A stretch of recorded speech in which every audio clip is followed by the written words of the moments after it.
ஒவ்வொரு ஆளுக்கும் ஒவ்வொரு ராசி இருக்குன்னு வச்சுக்க. ஒவ்வொரு ராசிக்கும் ஒவ்வொரு நட்சத்திரம் உண்டு. அதுல மொத்த நட்சத்திரமே 27 தான்.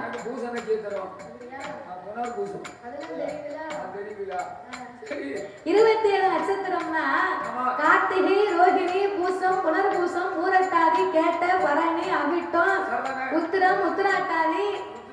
அதாவது அவிட்டத்துல பிறந்தா தவிட்டு பானை எல்லாம் பொண்ணா இருக்குமா அப்படின்னு பழமொழி சொல்லியிருக்காங்க. அவிட்ட நட்சத்திரத்துல பிறந்தா தவிட்டு பானை கூட பொண்ணா இருக்குமா. அந்த அளவுக்கு செல்வாக்கா இருக்குமா அந்த நட்சத்திரம் அப்படின்னு எங்க ஆட்சி சொல்லியிருக்கா. நான் பூரட்டாதி. அப்ப இந்த 27 நட்சத்திரமும் அப்ப இந்த 27 வீட்டுக்கு வந்தா தான் தெரியும். அப்ப இந்த 27 நட்சத்திரத்தையும் வயதுக்கு வந்த ஆளாகி இருந்து விளையாடி இருந்தா பாருங்க. சாயங்கால நேரத்துல ஆகாயத்துல வருவார். யாரு வருவார்? சந்திர பகவான் வருவார். அந்த நல்ல வேளையில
இந்த நிலவினுடைய ஒளி பட்டு 27 பேர்லயும் கார்த்திகை, ரோகிணி அப்படிங்கிற பெண்ணு ரொம்ப அழகா இருக்கா. 27 பேர்லயும் இவ 2 பேரும் ஒரு பேர் அழகியா இருக்காங்க. நாமளே இவங்க 2 பேரையுமே திருமணம் பண்ணி கொண்டா என்ன அப்படின்னு சந்திர பகவான் தன் மனசிலே ஒரு ஆசையை உண்டு பண்ணி மறுநாள காலையில சந்திர பகவான் நேர தாரகாபுரத்திலே தர்க்கனுடைய அரண்மனைக்கு வந்தார். அப்பா தர்க்கமுடி ராஜமன்னா, நேற்றைய தினத்திலே நான் உருவாகி வரும்போது உனது மங்கைமார் 27 பேரையும் பார்த்தேன். ஆனா அதுல 2 பேரை என் மனசுக்கு ரொம்ப பிடித்திருக்கிறது. அதனால கார்த்திகை, ரோகிணி அப்படிங்கிற பெண்ணை எனக்கு திருமணம் செய்வதற்கு உங்களுக்கு சம்மதமா அப்படின்னு சந்திர பகவான் முறைப்படி வந்து பெண்ணு கேட்டார். பார்த்தார் தக்கராஜா. அதுதான் வழக்கம், நான் பார்த்திருக்கேன். மாறவங்களும் ஒரு பொண்ணு கேட்டுதான் வருவாங்க, குடுக்கிறவங்களும் ஒரு பொண்ணை தான் கல்யாணம் பண்ணி கொடுப்பாங்க. நீர் வரும்போதே 2 பெண்ணு வேணும்னு கேட்கிற நான் என்னையா சொல்ல? 2 பேரையுமே எனக்கு பிடிச்சிருக்கியா, அதனால கல்யாணம் பண்ணி தந்தா எனக்கு சந்தோஷம் இல்ல. சரி மீதி இருக்கவா 25 பேரு சும்மா இருக்க வேண்டியதானே? சந்திர பகவான் இருக்கக்கூடிய அழகை பார்த்தா, அடேங்கப்பா, வாக்கப்பட்டாலும் இவர மாதிரி ஒரு மாப்பிள்ளைக்கெல்லாம் நம்ம வாக்கப்படணும். ஒரு நாள் வாழ்ந்தாலும் இவரோடு அல்லவா வாழ வேண்டும் என்று மீதம் உள்ள 25 பேரும் சந்திர பகவான் மீது ஆசை கொண்டு, அப்பா நாங்க வாக்கப்பட்டா 27 பேரு சந்திர பகவான் ஒருவருக்கு தான் வாக்கப்படுவோம். 27 பேர் ஒரு மாப்பிள்ளை கேட்டா என்னையா செய்ய?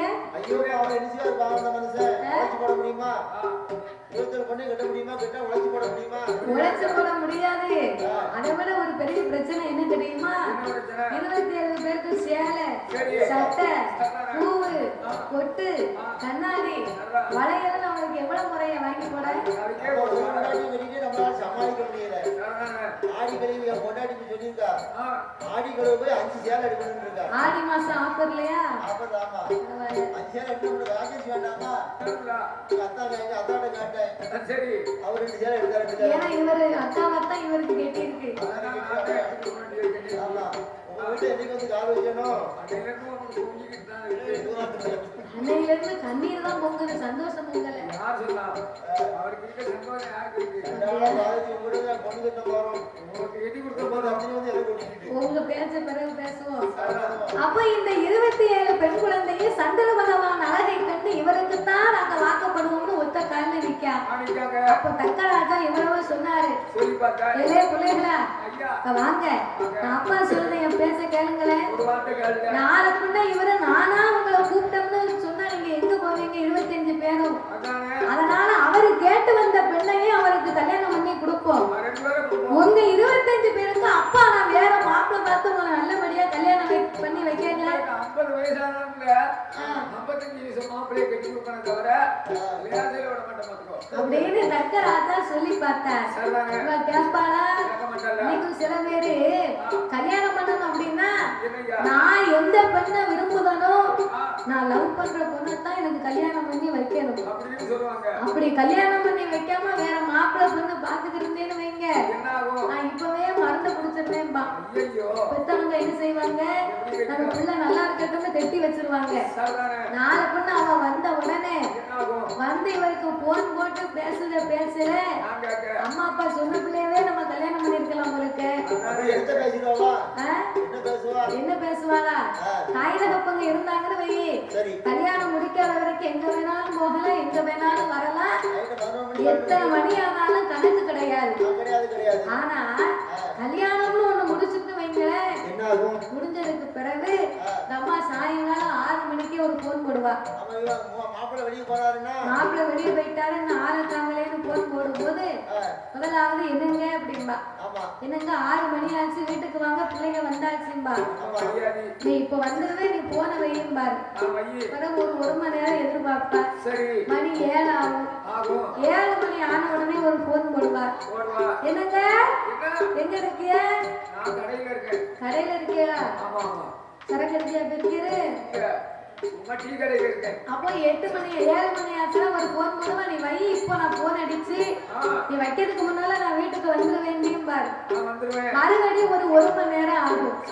8 மணிக்கு ஒரு போன் போட்டான்னு வை, வீட்டுக்காரரை பார்த்து கேட்பா, இல்ல நான் 7 மணி 6 மணில இருந்து உனக்கு போன் போட்டுக்கிட்டு இருக்கேன், உனக்கு வீட்டுக்கு வரணும் நினைப்பு இருக்கா, உன் உடம்புக்கு எப்படி வருது அப்படின்னு அந்த அம்மா பேசல போன வைக்கிறதுக்கு முன்னால வீட்டுக்கு வந்துருவாரு. கல்யாணத்துக்கு முன்னால எப்ப போறாரு வாராருன்னே தெரியாது. அதனால தாய் தகப்பன் சொல்லி கேட்டா வாழ்க்கை நல்லா இருக்கும். ஆனா இவன் 27 பேர் தர்க்கனுடைய வார்த்தையை கேட்காம சந்திர பகவானுக்கே வாக்கப்படுவேன் என்று சொன்ன போது வேற வழி இல்லாம 27 பேரை அவனுக்கே கட்டி வச்சுட்டார். ஆமா, கட்டி வைத்த நாள் முதலாக அன்றைய நாள் முதலா 27 பெண் பிள்ளையும் சந்திர பகவானுக்கு வாக்கப்பட்டு வாராளே. வாக்கப்பட்டு வாழ்ந்து கொண்டு அங்கே என்ன நடக்குமா?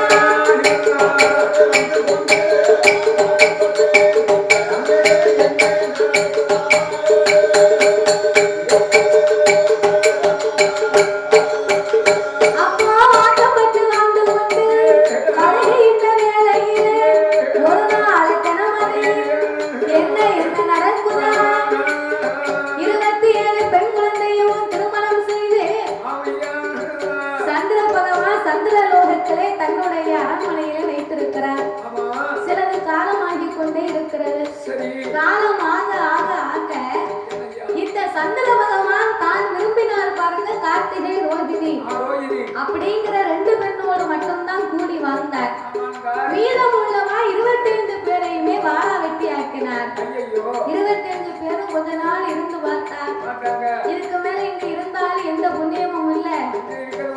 நம்ம அப்பா அன்னைக்கே சொன்னார், நம்ம தானே கேட்கல அப்படின்னு. அதுக்கு இரவு உட்கார்ந்து வருத்தப்பட்டு மறுபடியும் தங்கனுடைய அரண்மனைக்கு வந்தார். அரண்மனைக்கு வந்து ஏ அப்பா அப்பா தங்கரா, அப்பா அப்பா தங்கரா, அருமமக வார்த்தையே 25 பேர்களையும் உங்க மருமை சந்திரன் வாழத்தில் ஆக்கி விட்டார். தண்ணீரை வடிப்பாரா, தண்ணீரை வடிப்பாரா, அவன் கவலை கொண்டு இருப்பார்.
உங்க பேச்ச நாங்க கேட்காம போன அப்பா,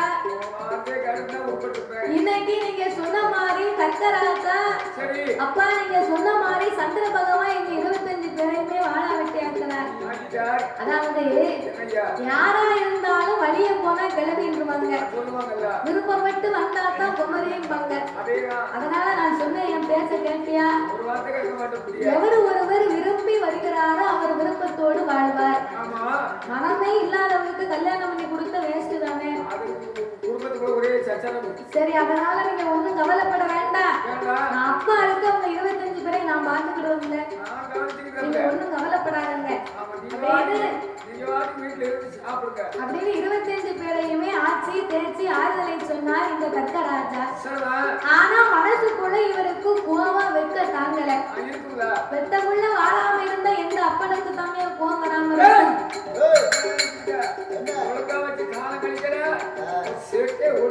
இன்னைக்கும் சில மருமக்கமாறு நம்ம கல்யாணம் பண்ணி கொடுத்த பிள்ளைய நல்லா வைக்காம ஏதாவது சண்டை சச்சரவு பண்ணி வீட்டுக்கு அனுப்பி வச்சுட்டாங்க வையே, மாமனாரு கேட்பாரு. நல்ல கொஞ்சம் ஒரு மாதிரி குணமுள்ளவரா இருந்தா எடுத்து பக்குவமா பேசுவாரு. கொஞ்சம் கோபக்காரா இருந்தா விடுவாராயா? மருமகனை பார்த்து கேட்பாரு, ஏழு மருமகனை என் பிள்ளைய கல்யாணம் பண்ணி கொடுத்து இவ்வளவு தூரம் நீ கஷ்டப்படுத்தினதுக்கு நாளைக்குள்ள என் வீட்டுக்கு வந்தேர்ந்து வையும். என் பிள்ளைய கல்யாணம் பண்ணும் போது கழுத்து நிறைய தங்க ஆபரணமும் கை நிறைய ரொக்க பணமும் போட்டு நான் கட்டி கொடுத்தனையா, உன் வீட்டுல குத்து விளக்கு வைக்க இடம் இருந்ததா?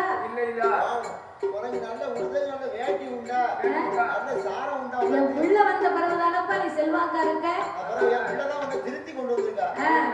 அதனால என் பிள்ளை ஏதாவது சேட்டை பண்ணுன மவனை ஒண்ணு முட்டு கீழே நடக்க விட மாட்டேன் பாத்துக்கோ அப்படின்னு பேசுவாங்க ஏசுவாங்க.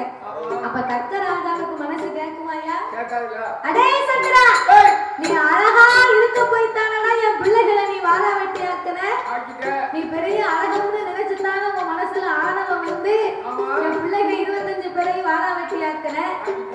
என் பிள்ளையை வாழ வெட்டி ஆக்கிய நீ இனிமே உன்னால வாழ முடியாது.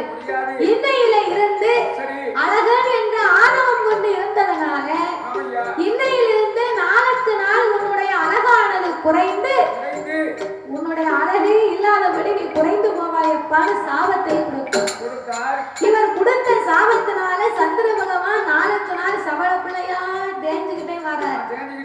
முழு அழகும் குறைவதற்கு 3 நாள் தான் இருக்கு. அந்த 3 நாளைக்குள்ள நம்ம உயிரை காப்பாத்திக்கணும்னு சொல்லி சந்திர பகவான் நேர சிவபெருமானை காண வந்தார். ஆண்டவனே பகவானே, ஆண்டவனே பகவானே, அரணாதி சங்கரனே, அடைக்கலம் கொடுக்க வேணும், அடைக்கலம் கொடுக்க வேணும். ஆண்டவனே பகவானே,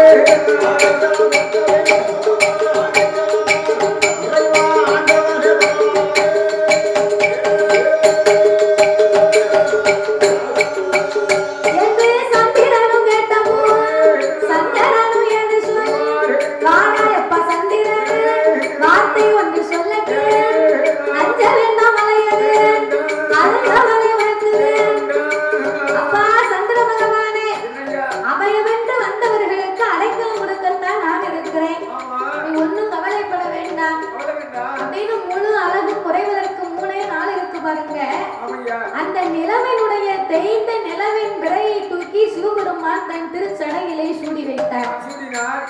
தன்னுடைய திருச்சடையிலே சூடி இந்த சந்திர பகவானுக்கு அடைக்கலம் கொடுத்து, அப்பா சந்திரா, நீ செய்த தவறுக்காக இந்த கர்க்கராஜா உனக்கு சாபத்தை கொடுத்தார். என்னை அடைக்கலமா நீ தேடி வந்ததுனால நான் உனக்கு ஒரு வரம் கொடுக்கிறேன். அவர் கொடுத்தார் பாரு ஒரு சாபம், உன்னுடைய அழகானது குறையட்டும்னு சாபத்தை கொடுத்தார். நான் கொடுக்கக்கூடிய வரம் என்ன தெரியுமா? ஒரு மாதத்திற்கு 30 நாள். இந்த 30 நாளிலேயும் கர்க்கராஜா கொடுத்த சாபத்தின் படியாக உன்னுடைய அழகானது 15 நாட்கள் குறைந்து அன்னைக்கு நீ அமாவாசையாகவும், நான் கொடுத்த வரத்தின் மகிமையினாலே 15 நாட்கள் நீ வளர்ந்து அன்னைக்கு பௌர்ணமியா உலகமெல்லாம் உன் அழகு தெரியும் அப்பா, நீ கவலைப்படாத அப்படின்னு அன்னைக்கு சிவபெருமான் வரம் கொடுத்தாரா. அதனாலதான் இன்னைக்கு அமாவாசை வந்து பௌர்ணமி வந்துட்டு இருக்கு. 15 நாட்கள் தேய்பிறை, 15 நாட்கள் வளர்பிறை. அப்ப இந்த பௌர்ணமி என்ற வரத்தை ஆண்டவன் கொடுத்த உடனே 15 நாட்கள் அன்னையில இருந்து கர்க்கராஜா கொடுத்த சாபத்தின்படி சந்திர பகவான் தேய்ந்து கொண்டே வந்தார். கர்க்கராஜா அரண்மனையில இருந்து தேய்பிறையை கண்டார். மனசுல ரொம்ப சந்தோஷப்பட்டார். பிறகு 15 நாள் ஆச்சு. பௌர்ணமியா முழு நிலவும் இருப்பதை விட ரொம்ப பேரழகா தெரிஞ்ச உடனே கர்க்கராஜாவுக்கு கோபம் வந்து விட்டது. அடே சந்திரா, சாபத்தை கொடுத்த உனக்கு சிவன் உனக்கு வரம் கொடுத்தாரடா. உனக்கு வரம் கொடுத்த சிவபெருமானை நான் சும்மா விட மாட்டேன். அவரையே நாங்கள் கண்டிப்பாக எதிர்த்தே ஆக வேண்டும் என்று அன்னையில் இருந்த ஆணவம் கொண்ட இந்த தர்க்கமுடி ராஜமன்னன் சிவபெருமானை எரிக்கணும்னா சாதாரணமா முடியாது. அதற்காக ஒரு சூழ்ச்சியை நாம ஏற்பாடு செய்ய வேண்டும் என்று இவா 25 பேர் இந்த அரண்மனையில் இருந்து அது நடக்காது. பார்வதி தனக்கு மகளா வந்து பிறக்கணும். பார்வதி இல்லையானா பகவான் இல்லை. சக்தியை மனமுடிக்க சிவன் தான் கண்டிப்பாக வருவார். அப்போது அவரை எரித்து விடலாம் என்று 25 பெண் குழந்தைக்கு சாபத்தை கொடுத்தார். இனி இந்த அரண்மனையில நீங்க இருக்க வேண்டாம். காடு மலைகளிலே மரம் செடி கொடிகளா முளைக்க கடவுது போங்க அப்படின்னு 25 பேருக்கு சாபத்தை கொடுக்க தாரகாவல்லிக்கு அன்னையிலிருந்து அரண்மனையில ஆளே இல்லாம பிள்ளை இல்லா கவலை பெருங்கவலையாக மாறிவிட்டது. என்னதான் 27 பெண் பிள்ளையை நம்ம வளர்த்தாலும் நம்ம வயத்துல இருந்து ஒரு பிள்ளையை நம்ம பெற்று எடுக்கலையே. அப்படி என்று தாரகாவல்லியானவள் ஏ எனக்கு வட்டுமானதா உத்தரவி தகவல் கட்டில சாதமோ கட்டில சாதமோ காரி உன்ன பிள்ளையில்